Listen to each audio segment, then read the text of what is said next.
alive. Got it? No. Please help me. You're the only chance I've got. She has less than 10 hours left.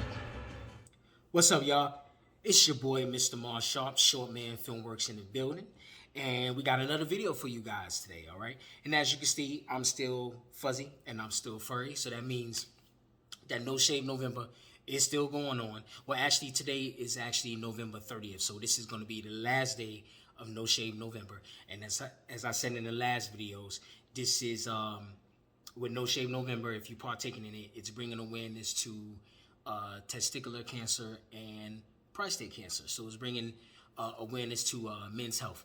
So men, are you out? If you're out there watching this video, just make sure that you take care of yourself. As I said in the last video, let's make sure you take care of yourself. Get your annual checkup so you make sure that your machine is properly running, and we could be out here doing what we need to do, living our dreams and being functional, so we can take care of not only ourselves, but we can take care of our families as well. All right.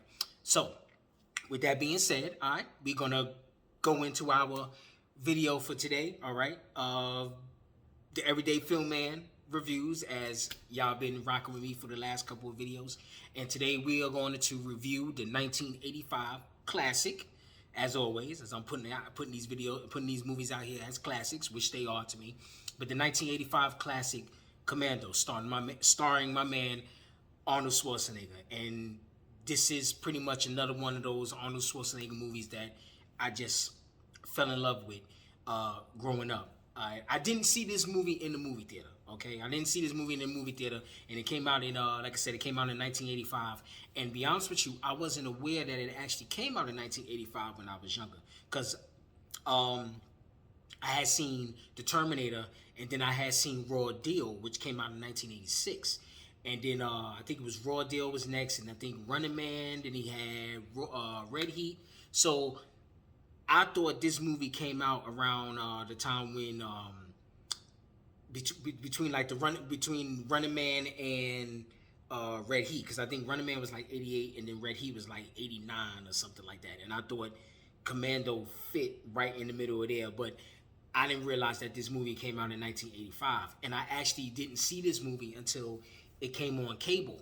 And when it came on cable, and I was like, I think I was probably about 11, 12 years old when I actually first seen this movie, because I had never saw it in the movie theater. So when I actually did get my first taste of this movie, once again, being an Arnold Schwarzenegger fan, I just enjoyed it and loved it to death.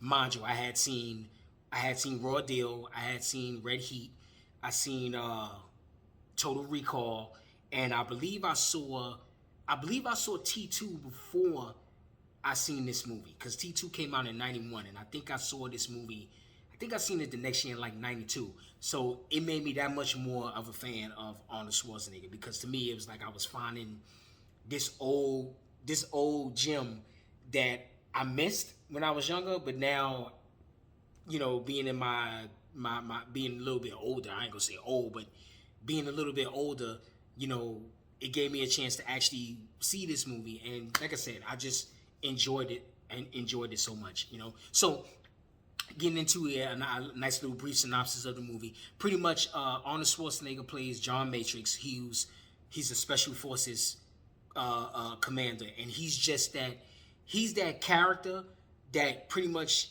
is like the master of everything. He's been through it all, and he's seen it all, and he's the number one dude to go to whenever you need him for a mission, or whenever you need him to do anything. He's that go-to guy where he's like, okay, this is what we setting this character up to be. He's like the grandmaster of everything that you need to know in regards to special forces or what needs to be done. He's top tier. He can do it all. He pretty much can do it all. And the movie starts off with members of his team being killed, one by one. They all getting snuffed out. And we get down to Arnold Schwarzenegger's character. He's pretty much living in isolation, and he's living in isolation with his daughter, Jenny, who's played by Alyssa Milano, young Melissa Milano. And, they live in isolation. They kind of like living up in the mountains, in the woods, and, he's got his cabin, and, we get a little montage of of them being pretty much being daddy daughter. You know, they got this great daddy daughter relationship, and as we get into the movie, we see that John Matrix's old commander or colonel comes to tell him that, you know, his unit is being snuffed out, and, you know, John Matrix is like, well, who could it be? He's like, you know, you made enemies all over the world. It could be this, it could be that, it could be here, and there. And then we get to it, and they finally attack John Matrix. And when they get to him, we find out that one of the team members that was thought to be killed, who he's actually alive. So he actually is actually on a revenge mission because apparently John Matrix had him kicked out of the unit. So he had him kicked out of the unit, and he's been holding his grudge for so long. And they capture John Matrix, and finally we get down to the gist of it, of knowing that there's a Latin dictator who he pretty much wants his country back, and he wants John Matrix to kill the president of the country that he wants back. And he's like, hey, you can get close to him. You know, you helped him take over the country that I was once running, so now I need you to go and kill him. And as a motivation, because character like this with Arnold Schwarzenegger, he ain't gonna do it. He's pretty much gonna tell him, man, go fuck yourself. I ain't doing this. But they got his daughter, so they kidnap his daughter, and he says, okay, look, you got pretty much 11 hours to get on this flight, go do the job, come back, and you get your daughter back. But in typical Arnold Schwarzenegger style, he ain't having it. He ain't having it. So he gets on the plane, kills one of the bodyguards that's supposedly supposed to be watching him while he's on the plane. Pretty much offs him real quick, and he tells he tells Benny when he drops him off at the airport, "I'll be back." So this is when you kind of see that line, that "I'll be back" line from the Terminator. It starts to start showing up in all of Arnold Schwarzenegger's movies after the Terminator. So I think this is like the first movie after the Terminator, and he actually says, "I'll be back." So it starts to show up in these movies now. But he goes on this mission, and now once he gets out the plane and he finds a hellified way to get out of the plane, if for those of y'all who've seen the movie, finds a hellified way to get out of the plane, and he pretty much goes on this mission to get his daughter back and pretty much kill Bennett, the guy who pretty much set him up. You know what I mean? So, without giving y'all the whole movie, if those y'all who've seen the movie, y'all know what I'm talking about. And those who haven't seen the movie, I don't want to give the movie away. If you haven't seen the movie, watch the movie. It's a great movie to watch. If you in the 80s movies, this is typical. I don't want to say typical like a bad thing, but this is it's typical 80s action. You got the action star, which is Arnold Schwarzenegger, which I think at this time Arnold Schwarzenegger was starting to come into his star power. He was starting to become that top tier action star. I think he was running on that same level with Sylvester Stallone, and it was like this rivalry, kind of like the way the rivalry with Prince and Michael Jackson was. You had the media, or you had people make this rivalry between Sylvester Stallone and Arnold Schwarzenegger. So Arnold Schwarzenegger is rising. Pretty much his star is pretty much rising up now because he's doing these movies now. He's doing great, and this movie is kind of like, I want to say it's kind of like the resume of what Arnold Schwarzenegger can do as a action star, because he's doing it all in this damn movie. He's jumping out of planes. He's in the mall. He's whooping everybody's ass in this movie. He's swinging on shit in the mall. He's holding people up with one arm. He's flipping over cars. He's fighting. Arnold Schwarzenegger is doing so much shit in this movie. You would think this is. I don't want to say this is. You would think this is kind of like the human version of the Terminator, because he's doing so many different things in this movie, which is. When you're looking at it when you're young, it's kind of like, wow, he's doing all of this stuff. But then when you get older, you kind of see how absurd it is, but you also kind of see like what's the purpose of them doing what they doing for him as a action star. You know what I mean? They gave him this movie, they gave him this role, pretty much to flex his chops. You know what I mean? It's like, all right, cool, I'm gonna go in here. I can do this, I can do that, I can do all of these stunts. Well, even though you can tell especially in like the DVD and the Blu-rays, you can tell where the stuntmen are, but you start seeing like what kind of direction that they're gonna start putting Arnold Schwarzenegger. I don't want to say they're gonna start putting him in, but what direction that his career is gonna start taking as being that 80s action star. You know what I mean? And like I said, it's a great movie. It's directed by Walter Hill, who I said before in my 48-hour video. He's one of my favorite directors, and this is another one of those Walter Hill movies that I love. You have James Horner doing the score once again, and the score is similar to 48 Hours, but not exactly the same. You know what I mean? And I think once again you got those steel drums in there, and I think that was kind of like what James Horner was doing at that particular time, and I guess that was his action movie sound, with the steel drums and how he orchestrates his music. You know, it's got similar elements to 48 Hours, but it's not quite the same. Because I know when I first saw it and I first heard the music, I was like, yo, this music kind of sound like it's 48 Hours, but it's not 48 Hours. And it, you start to get into, who does the music and who's doing the movies, and you kind of start seeing that, a lot of the similarities, and some of the same people use some of the same people still work together. So you see Walter Hill worked with James Horner on 48 Hours, and then he worked with him on Commando. So I guess in the essence, as them coming together, he kind of like, I want that 48 Hours vibe, but not exactly that 48 Hours vibe. You know what I mean? It's different. It's different, but it works. You know what I mean? To me, you don't get that same intensity as you did with 48 Hours, but it doesn't mean that it doesn't work for this movie. It's like what worked for 48 Hours worked for 48 Hours, and what worked for Commando worked for Commando. You know what I mean? I think if they try to use the same music for Commando, it would have been different. Even though they did use the music for the trailer. Now the music that's in 48 Hours they use for the trailer, but that's just for the trailer. You know what I mean? So as far as the music in the movie, the score from the movie goes, it's completely different. It's similar, but it's different. But it works. It works for the movie. You know what I mean? And a lot of the characters, I look at it now, it's kind of like a as I say with these over the top movies now, it's kind of like a live action cartoon. I think that's why I'm wearing my G.I. Joe shirt, because it reminds me of kind of like an episode of G.I. Joe.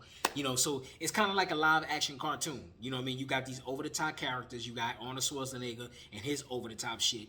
Then you got Bennett, who's played by Vernon Wells, and he's not an intimidating villain. He's kind of like he's funny to me. He's kind of like. I don't know if Vernon Wells was going for I don't know if he was like, I want to go for that intimidating thing, but I don't want to be too serious. It's kind of almost like Vernon Wells was like, yo, I'm not going to take this. It's almost like he takes himself serious, but he's not going to take himself too seriously. Because to me, Bennett is, like I said, Bennett is like a cartoon character to me. He's that villain where he makes some of the craziest faces, and he says some of the craziest stuff out of his mouth. So to me, I'm like, he's like a cartoon character to me, So I get it where he's trying to match Arnold Schwarzenegger's energy or his character, because he's the antagonist. So of course you want to try to get these characters to kind of match up with each other, but I guess in a way they kind of do, because John Matrix is like a cartoon as well. He's like a cartoon, and Vernon Wells is kind of like a cartoon. So they have that over-the-top shit going on for them, you know what I mean? So, in a way, I guess these characters do kind of match up for each other, So, it works. Once again, like I said before, it works for the movie, And you have Rae Dawn Chong in the movie. She plays a character named Cindy. And Arnold Schwarzenegger pretty much takes her on as she pretty much becomes his help in the movie. And they pretty much don't get along at first, because he kind of kidnaps her at first. He takes her because so there's a character named Sully, played by David I can't think of his name, David Patrick Kelly. he was also in 48 Hours too. He played Luther, but he also is in this movie as well. He plays Sully. So Sully takes an interest to Ray Dawn Chung's character, and she blows him off. And Arnold Schwarzenegger, kind of in the distance, he sees this, so he kind of like, yo, this is kind of like my way to actually get to him, so I can get back to my daughter. So he kind of kidnaps Ray Dawn Chung's character, but they form a friendship in the movie, and then he lets her know why he's doing what he's doing. That, hey, they're gonna kill my daughter. I got this mission I gotta do. I can't do it. They got my daughter, and if I don't comply within 11 hours, they're gonna kill her. So she's a little bit hesitant at first, but then she jumps aboard and she helps him out. Bill Duke, Bill Duke is also in this movie, and actually Bill Duke actually gets to work with Arnold Schwarzenegger again on Predator, but they're bumping heads in this movie, and they have a fight scene, which, once again, like I said, this is like a live action cartoon.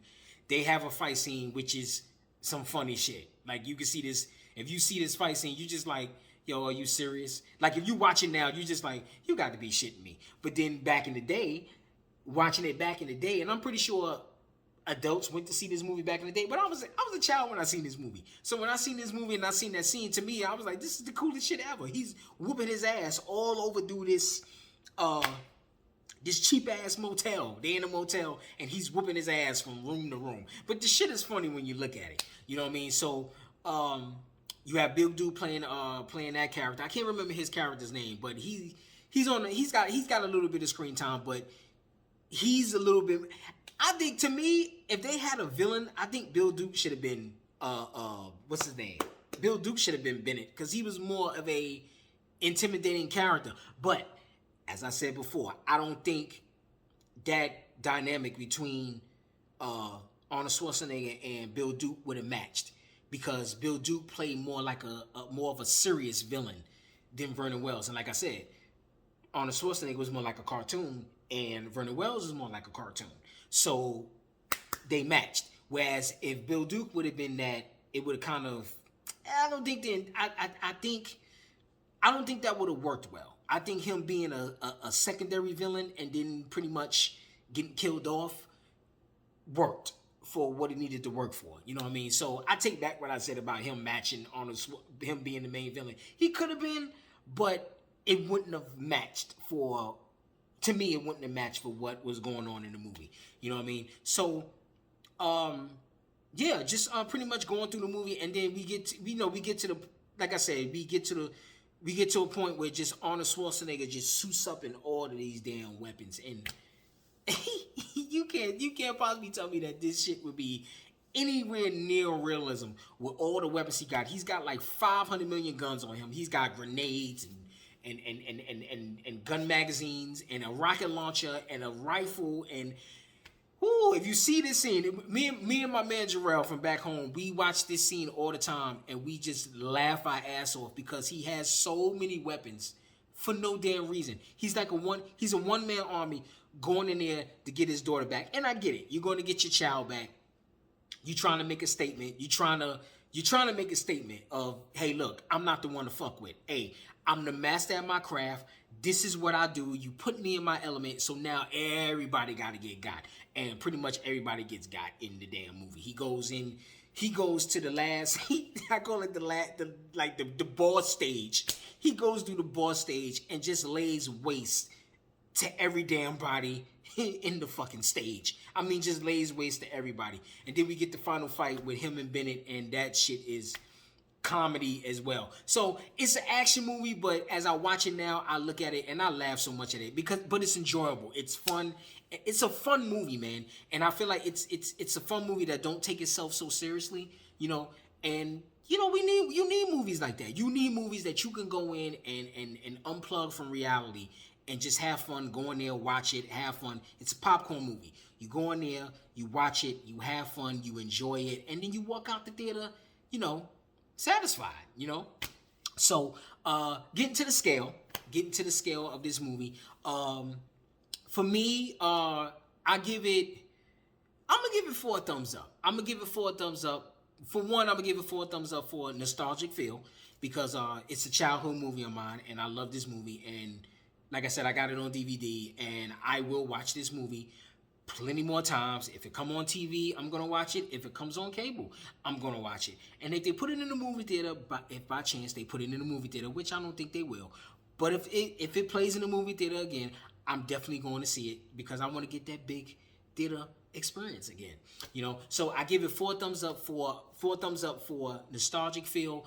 I think overall, as just a on a storytelling standpoint, I feel like the story holds up. Well, maybe it doesn't hold up to this day standards, but I feel like for that time,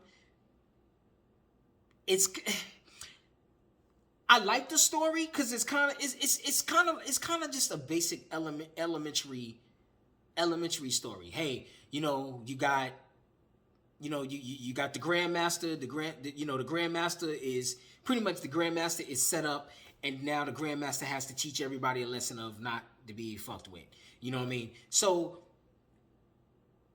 I'll give it 3 thumbs up. Not because it's a bad movie, because I don't think it's a bad movie. It's not a bad movie at all. But you know, to me, story wise, it's a very, very, very, very, very, very simple story. I think, like I said, this could be a cartoon plot or it could be a video game plot. You know what I mean? Because the story is so simple. But you know, as I was saying a couple minutes ago, this is not a movie to be taken seriously. It's a popcorn movie. You go in there to enjoy the one-liners. You go in there to enjoy the stunts. You go in there to enjoy the cheesiness of the movie. You go in there to enjoy the absurdity of the movie. You don't go in there and walk out like, man, that wasn't realistic. Man, you can't shoot a rocket and not have it mess your whole body up. Or yo, you don't go in there with a sense of seriousness. You go in there and turn your brain off. You turn your brain off during this movie, and I think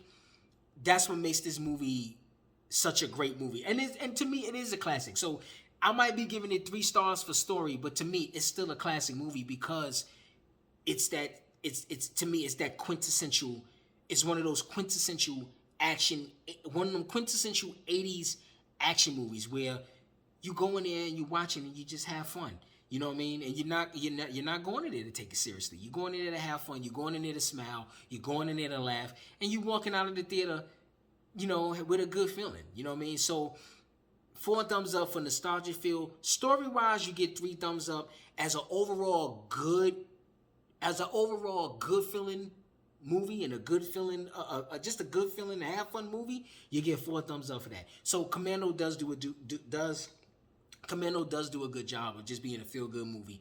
As I said before, I think the direction was great. I love Walter Hill films. The score is also great. Like I said, similar to 48 Hours, but it fits the movie for what it's worth. You know what I mean? And even now, if I hear this particular compilation of James Horner music, I know that's from Commando. You know, it doesn't have any less impact on me if I hear this music someplace else. I love the score. I love the characters. I love the movie. You know what I mean? So, like I said, it's a feel good. It's a fun movie. If you haven't seen it, go check it out. To me, it's one of Arnold Schwarzenegger's best action films from the 80s. And, you know, once again, I love the film. All right. So, once again, if you like this video, like, comment, subscribe, show your boy some love. This is the Everyday Man film. I don't know why I get to the point when I get to the point I don't even know the name of my own shit, and I keep doing this. This is the Everyday Man's film reviews. I'm your boy, Mr. Marshall. I will see y'all on the next video, and y'all take care.